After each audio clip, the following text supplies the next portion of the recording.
is a story about an extraordinary team success, and it's a story about an extraordinary individual success. There really wasn't anything special about us, about any one individual, but what was extraordinary was the potential that was within us.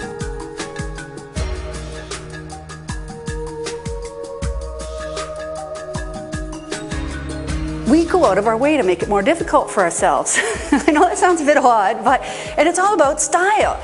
And the idea is that when a climb or a mountain involves a higher degree or level of commitment, it also inspires a higher level of performance. And that's what we're after. At least that's what some of us are after. And each time I went out to do a new climb, to take on a new challenge, I discovered new strengths. We are more than we know, and once we realize this, may we never settle for less. To climb Mount Everest by a route that had never been climbed before in its entirety, a difficult route, and to do it in what we considered as mountaineers, as climbers, in good style.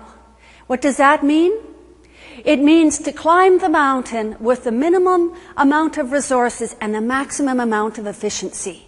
Now, their odds of success are not so good, but if they do succeed, they make history. And they changed the game.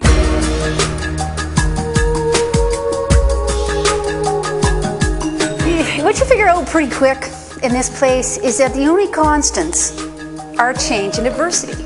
You never know what to expect from day to day, other than it's going to be hard. We've got very little time to do a whole bunch of work.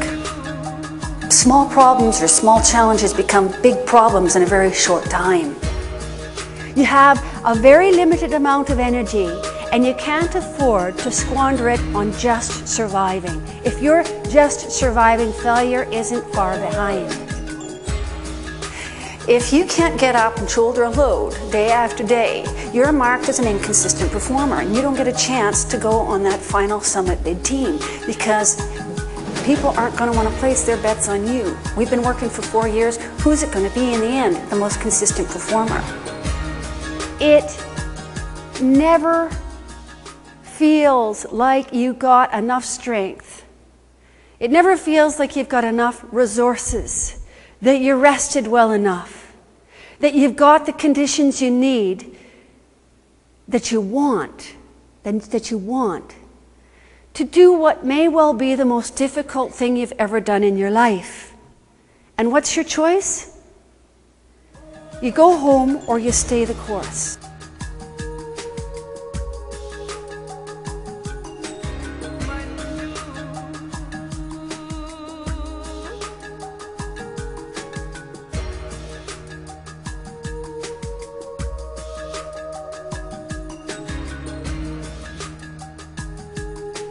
Thriving is not about working harder.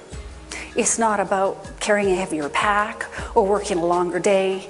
It's about using what little you do have really well. When things get really difficult, I got this little mantra that goes like this: better is possible. And for me, that triggers optimism. I start getting creative. I start getting really innovative. I'm inspired to do that.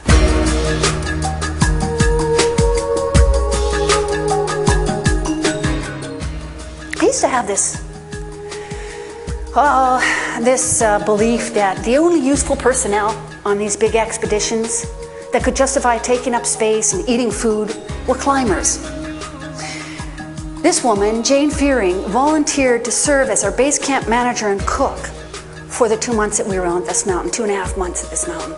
Now, I wasn't too sure about Jane, because I thought, why would anybody want to serve 12 prima donnas in this boring, thankless job? She volunteered. I was suspicious. She brought a sense of spirit, and she brought a sense of humor that put to shame any self-importance or kind of specialness that we may have assumed that we had, that made us different from one another. She made a huge difference in cultivating this all for one, one for all kind of culture that we had in our team. And she was on the radio every morning and every evening. She was the common voice. She was the home. I had no idea that she'd bring something like this to the team. And that's part of thriving. I believed that my chances of reaching the top of this mountain hinged on my willingness, not my ability. Ability isn't the issue here, but my willingness to bend and flex my perceptions always towards this goal of thriving and of being open to and recognizing opportunities and resources wrapped in very unfamiliar packaging.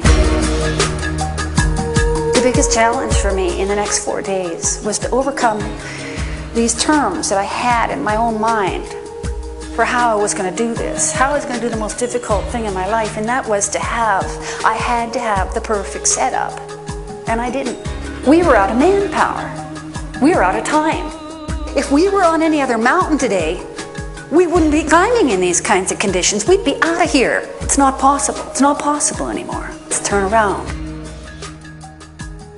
Instead, he stands just below us in the brunt of the wind, and he sets his feet apart like so he's not going to get blown over, stabilizes himself, puts his hands on his hips like this, and he looks at me and nobody else, and he says, well, what are we waiting for?